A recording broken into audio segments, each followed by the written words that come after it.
नमस्कार। आज हम बात करेंगे ध्यान के बारे में कि ध्यान साधना कैसे करें। ध्यान साधना के दौरान आपको क्या नियम और क्या सावधानियां रखनी चाहिए, ध्यान करने का क्या सही तरीका है। इन सब विषयों के ऊपर आज हम डिटेल में समझने की कोशिश करेंगे। तो सबसे पहले मान लीजिए कि आप ध्यान शुरू करने का निर्णय करते हैं, आप संकल्प करते हैं कि अगले 11 दिन, 21 दिन, 40 दिन या 3 महीने, 6 महीने के लिए आप लगातार ध्यान का अभ्यास आरंभ करने जा रहे हैं। तो इस दौरान, इस पूरे समय के दौरान आपको क्या क्या चीज़ों का ध्यान रखना है और किन किन चीज़ों के प्रति आपको सावधान रहना है और क्या नियम आपको लागू करने हैं, उन सब चीज़ों के ऊपर अब हम बात करने की कोशिश करेंगे। तो सबसे पहले जब भी आपको ध्यान शुरू करना है, सबसे पहले आप ध्यान की एक विधि का चुनाव करें। ध्यान को कई प्रकार से किया जा सकता है, उसकी बहुत सी विधियां हैं, जैसे कि मंत्र जाप के द्वारा, त्राटक के द्वारा, विपश्यना ध्यान के द्वारा। बहुत सारी विधियां हैं मेरे, आप अगर चैनल पे आएंगे आपको बहुत सी विधियों के अलग अलग वीडियोस मिल जाएंगे। तो सबसे पहले तो अपनी मनपसंद की कोई एक विधि का चुनाव करें। फिर जब आप विधि का चुनाव कर लें तो फिर आपने लगातार कम से कम 3 महीने तक उसी विधि का अभ्यास करना है, उसको बदलना नहीं है। क्योंकि अगर आप बार बार विधि बदलते रहेंगे तो जो गहराई ध्यान में आनी चाहिए फिर वो नहीं आ पाएगी। तो इसलिए जितने भी दिन का आपने संकल्प किया है, और मेरा ये मानना है कि जब भी आप ध्यान करना शुरू करते हैं तो कम से कम 3 महीने का टाइम लेके चलें। तो 3 महीने तक ही आपको उसके जो रिजल्ट हैं वो आने शुरू होते हैं। तो इतने समय तक आप एक विधि का चुनाव कर लें, फिर उसी विधि को लगातार करते रहें, उसे बदले मत। दूसरी बात, जब आप विधि का चुनाव कर लें कि आपको कौन सा मेडिटेशन करना है, फिर उसके बाद सबसे पहले अपने शरीर की शुद्धि करें, अपनी बॉडी को डिटॉक्स करें। क्यों? क्योंकि जब हम मेडिटेशन करना शुरू करते हैं तो हमारे अंदर ऊर्जा का जागरण शुरू होता है। तो जब वो ऊर्जा आपकी जागृत होगी और अगर आपकी नस नाड़ियों में अशुद्धि रही तो वो ऊर्जा ऊपर नहीं जा पाएगी, तो जिसके कारण आपका ध्यान आगे नहीं बढ़ पाएगा। तो इसलिए सबसे पहले जब भी आप मेडिटेशन शुरू करें, अपनी बॉडी के ब्लॉक्स को क्लियर करने के लिए शरीर की शुद्धि करें। और वो कैसी होगी? वो होगी प्राणायाम के द्वारा, व्यायाम के द्वारा, एक्सरसाइज के द्वारा। तो कुछ फिजिकल वर्कआउट करें और फिजिकल वर्कआउट करने के साथ साथ कपालभाति, भस्त्रिका, अनुलोम विलोम, इन प्राणायाम का भी अभ्यास करें ताकि आपका शरीर इससे शुद्ध हो जाए और जब ऊर्जा जागृत हो तो उसे आगे का रास्ता क्लियर मिले। दूसरा, शरीर के साथ साथ मन की भी शुद्धि करें। मन की शुद्धि कैसे होगी? मन से आप अपने नकारात्मक विचारों को दूर करें, अपने अहंकार, क्रोध, हिंसा, क्लेश और ईर्ष्या जैसी जो नेगेटिव फीलिंग्स हैं उनको कुछ टाइम के लिए अपने आचरण से दूर कर दें ताकि आपके अंदर सकारात्मकता की वृद्धि हो, आपके अंदर प्रेम और सहिष्णुता, इस प्रकार के भाव जागृत हों। जब आपका मन पॉजिटिव होगा तो आप मेडिटेशन में ज्यादा डीप जा पाएंगे। इसके बाद आपको एक चीज का ध्यान रखना है कि जब आप मेडिटेशन करना शुरू करेंगे और जब आपके शरीर और मन की शुद्धि होगी और जब आप प्राणायाम का भी अभ्यास करेंगे तो आपकी बॉडी में कुछ साइड इफेक्ट्स आने शुरू होंगे, लेकिन वो होने जरूरी हैं। और वो साइड इफेक्ट्स का इतना ही मतलब है कि अब आपकी बॉडी प्योर हो रही है, डिटॉक्स हो रही है। तो उसके क्या लक्षण होंगे? जब आपकी बॉडी अपने आप को क्लीन करना शुरू करेगी, अपने आप को डिटॉक्स करना शुरू करेगी ध्यान के प्रभाव के कारण, तो कुछ दिनों बाद आपको वमन यानी कि उल्टी आना, दस्त लगना, जुकाम होना, बुखार होना, पसीना ज्यादा आना, खुजली होना, आंखों में पानी आना, इस प्रकार के लक्षण आ सकते हैं जो 2 दिन से लेकर 3-4 दिन तक रह सकते हैं। तो ये जो 2 से लेकर 4 दिन का जो टाइम पीरियड होगा, ये आपकी बॉडी को डिटॉक्स करने का पीरियड होगा। जब आपके ये लक्षण आने शुरू आए तो आप शुक्र करें, उसका मतलब ये है कि अब आपके शरीर के अंदर जो केमिकल्स, जो जहर, जो टॉक्सिन्स है बॉडी से, वो बाहर निकल रहे हैं और आपका शरीर शुद्ध हो रहा है। तो इस प्रकार के जब साइड इफेक्ट्स आए तो आपने घबराना नहीं है, इसका मतलब आपकी बॉडी क्लीन हो रही है। इसके अलावा जब भी आप मेडिटेशन में बैठें तो आपको कुछ रुकावटें आएंगी, जैसे कि ध्यान के दौरान आपको नींद आने लग जाएगी, आपको उबासियां आएंगी, अंगड़ाई आपको आएगी, आपको आलस्य आएगा, आपको बोरियत फील होगी।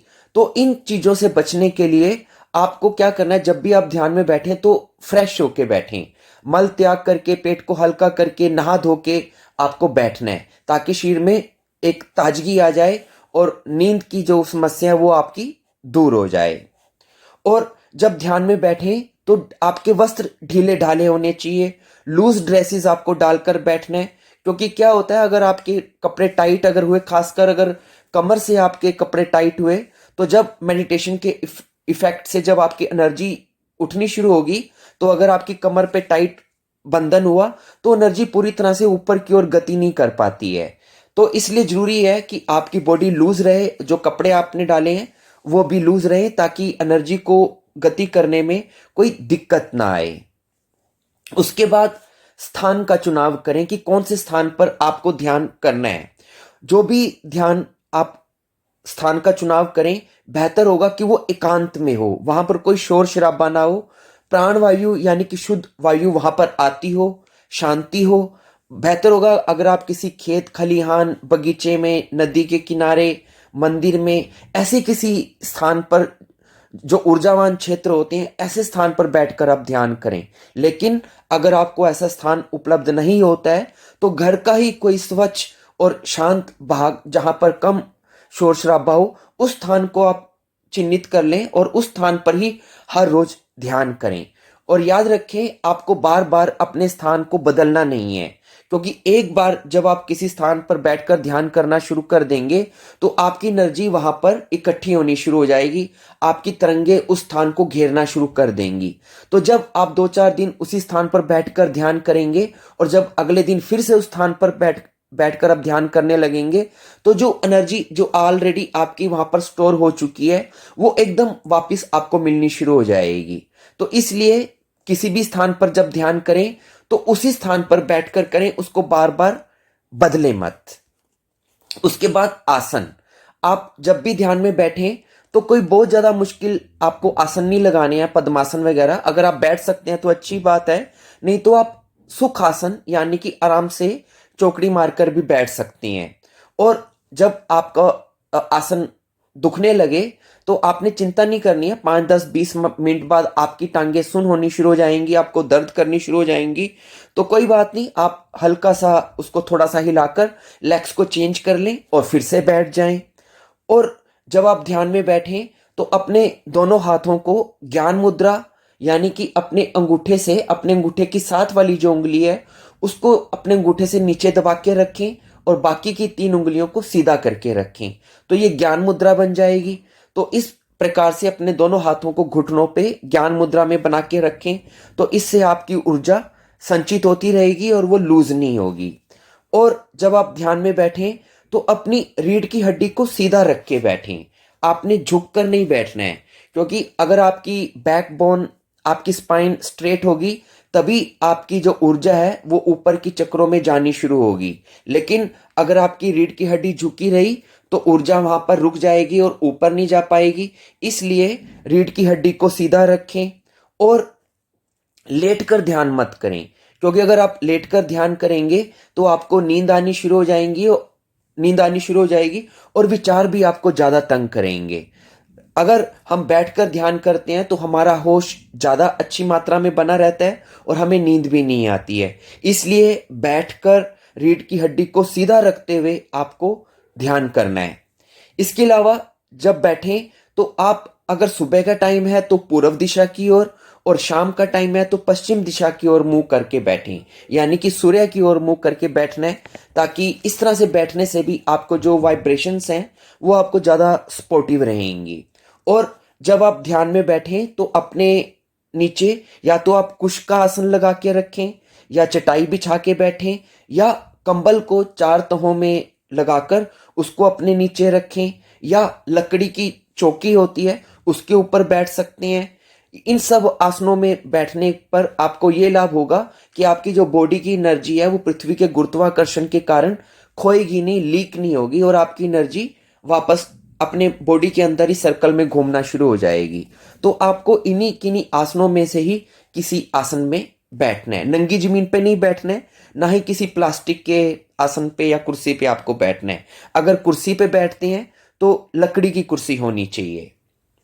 इसके बाद किस समय आपको करना है? सबसे बेस्ट टाइम है ब्रह्म मुहूर्त, यानी कि अर्ली मॉर्निंग।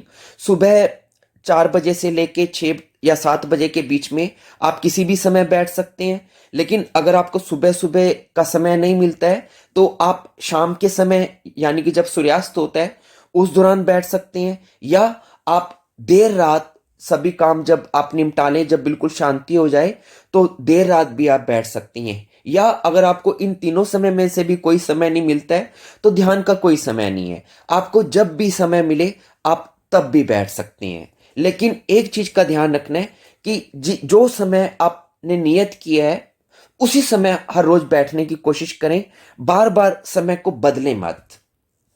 और खाली पेट बैठें। अगर आप खाना खाने के बाद ध्यान में बैठते हैं तो क्या होगा, आपकी सारी एनर्जी खाने को डाइजेस्ट करने में इन्वॉल्व हो जाएगी और आपके ब्रेन के लिए एनर्जी मिलेगी नहीं। तो क्या होगा, जब आप ध्यान करने बैठेंगे खाना खाने के बाद तो आप झपकी खाने लग जाएंगे, आपको नींद आने लग जाएगी, आपको एक नशा सा आने लग जाएगा, तो ध्यान लगेगा नहीं। इसलिए ध्यान में जब भी बैठें तो खाना खाए हुए आपको लगभग 3-4 घंटे बीत चुके होने चाहिए या बिल्कुल खाली पेट होना चाहिए। इसके अलावा क्या होगा, जब भी आप ध्यान करना शुरू करेंगे तो कुछ ही दिनों में 2, 4, 5, 6 दिन में ही आपको रुकावटें आनी शुरू हो जाएंगी ध्यान के दौरान। क्यों आनी शुरू हो जाएंगी?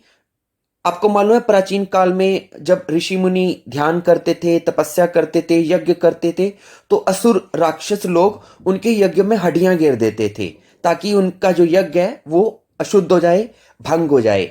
आपने ये भी सुना होगा कि जब भी कोई ऋषि मुनि ध्यान में उतरता था, तपस्या करता था, तो इंद्र का सिंहासन डोलने लगता था। ये सब क्यों होता था?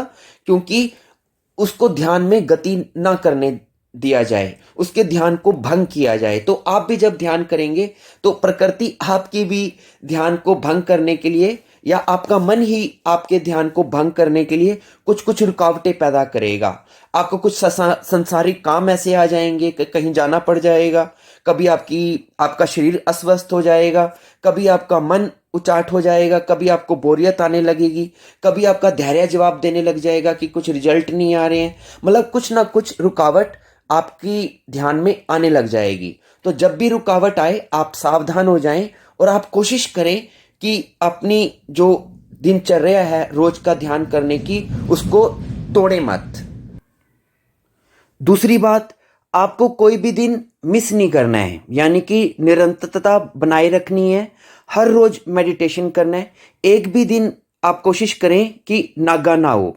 मान लीजिए आपका कोई दिन मिस भी हो जाता है तो दंड स्वरूप आपको अगले दिन वही मेडिटेशन दुगना टाइम करना है। और इसके अलावा जब आप मेडिटेशन करना शुरू करेंगे तो आपको बहुत तरह की आपके अंदर प्रश्न उठेंगे, शंकाएं उठेंगी। तो कोई आपको बताने वाला चाहिए, आपके लिए कोई गुरु चाहिए या कोई योग्य व्यक्ति ऐसा चाहिए जो आपको गाइड करता रहे।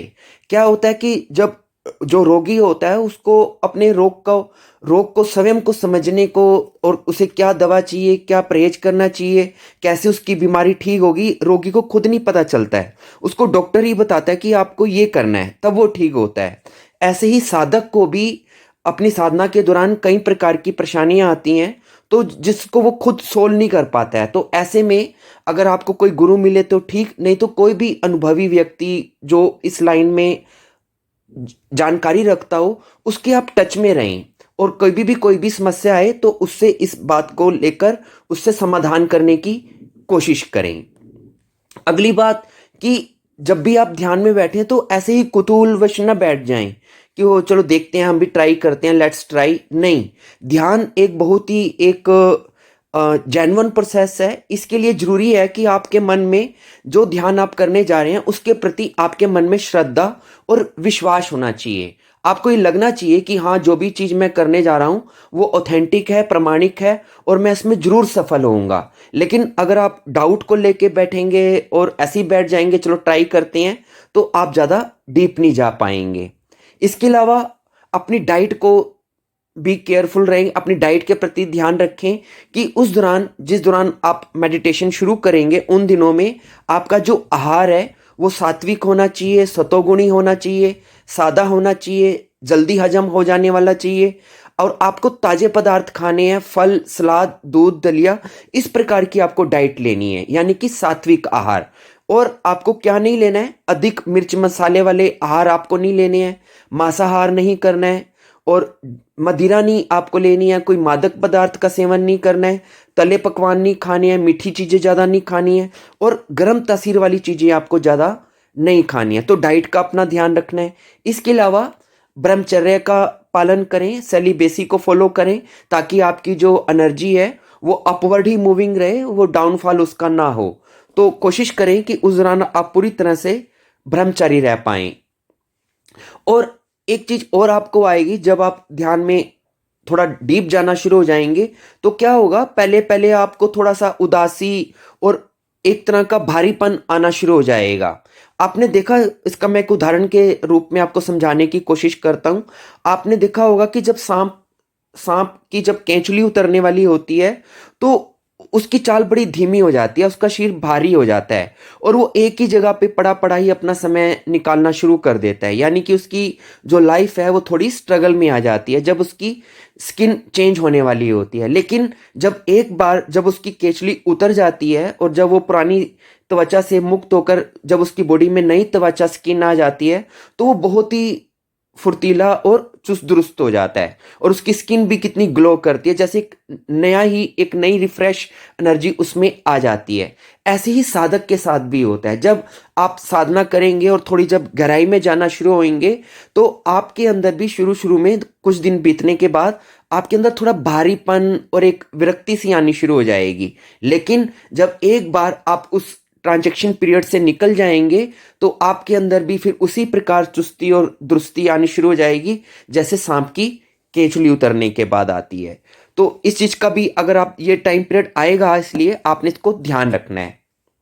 उसके बाद कि आप किस मन दशा के साथ ध्यान शुरू कर रहे हैं। अच्छा होगा जब आप ध्यान साधना शुरू करें तो उस दौरान आपका मन शांत हो और किसी प्रकार की कोई उद्विग्नता ना हो, क्योंकि साधना के लिए स्वस्थ और शांत मन होना जरूरी है।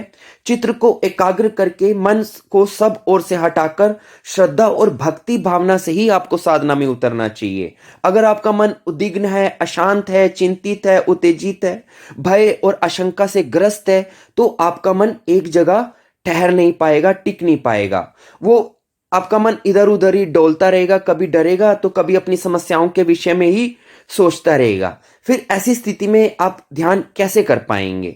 तो आपको क्या करना है, अपने मन को आपको शांत करके रखना है उस दौरान जिस दौरान आपकी साधना चल रही होगी, और अपनी सभी चिंताओं को, समस्याओं को आप परमात्मा को समर्पित करके शांत मन से फिर आप ध्यान में बैठेंगे। और क्या होगा, जब आप ध्यान करना शुरू करेंगे तो कुछ दिनों में आपको बहुत से अनुभव होने शुरू हो जाएंगे, जैसे कि आपको शरीर में चींटियां काटना, कंपन होना, झटके लगना, बॉडी में वाइब्रेशन होना, विभिन्न प्रकार के प्रकाश दिखना, रंग दिखना या नाद सुनाई देना, और ध्यान के दौरान झटके से गर्दन का आगे या पीछे झूम जाना, शरीर का डोलना, सिर दर्द होना, अंग फड़कना या आपकी बॉडी का कोई अंग सुन्न हो जाना, शरीर में ठंडा या गर्म लगना, या आपकी सांस और हृदय की गति जो है घटने बढ़ने की, इस तरह की भावनाएं भी आपके अंदर आ सकती हैं। तो आपको विभिन्न प्रकार के अनुभव होंगे, आप बस उन अनुभवों को साक्षी भाव से देखते रहेंगे, उसमें किसी प्रकार से अपने आप को व्यथित नहीं करेंगे, ना ज्यादा आप उसमें उत्तेजित होंगे और ना ही उसमें किसी प्रकार की घबराहट लेके आएंगे। और क्या होगा कि एक खास समय में आपको आपके अंदर विराग आना शुरू हो जाएगा, आपको वर्ldly चीजों से डिसअटैचमेंट आनी शुरू हो जाएगी, आपका मन करेगा कि ये सारे संसार के चक्रों को छोड़ के आप कहीं दूर आश्रम में या जंगल में चले जाएं। तो उस भाव को भी आपने एक्सट्रीम पे नहीं लेके जाना है, बैलेंस बना के रखेंगे, धीरे धीरे वो चीज भी बैलेंस हो जाएगी। तो ये मैंने आपको मोटी मोटी आपको कुछ बातें बताई हैं जो आपने अपनी ध्यान साधना के दौरान जिनका ध्यान रखना है। तो जब आप इन चीजों को ध्यान रखते हुए अपनी साधना में आगे बढ़ेंगे तो आपको निश्चित ही सफलता मिलेगी। धन्यवाद।